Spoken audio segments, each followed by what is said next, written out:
একটা বিদেশে যাওয়ার জন্য এত প্রস্তুতি নেন, তো সব জায়গায় বন্ধু বান্ধব কেউ না কেউ তো আছে, কিন্তু আমরা এমন একটা দেশে যাব যেখানে কেউ নাই, ফরেন কারেন্সি চলে না, গ্রামের লোক নাই, বাবা নাই, বন্ধু নাই, মা নাই, কেউ না। যিনি রিসিভ করবেন, যার সাহায্যের কাঙ্গাল, বদামল করে তার শত্রু বানায় রাখছি, বন্ধু বানাইতে পারি না, তাহলে কি জবাব হবে কিয়ামতে? কি হবে কবরে? কি হবে উপায়? এই জন্যে প্রিয় ভাইয়েরা আমার, দুনিয়ার সঙ্গে মহব্বত কমায় দিয়া আখিরাতের মহব্বত বেশি করে করতে হবে।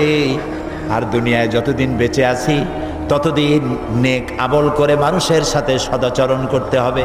আল্লাহ তাআলা বলেছেন, লাইসাল বিররা আন তুওয়াল্লু ওয়াজুহাকুম কিবালাল মাশরিকি ওয়াল মাগরিবি ওয়ালাকিন্নাল বিররা মান আমানা বিল্লাহি ওয়াল ইয়াউমিল আখির।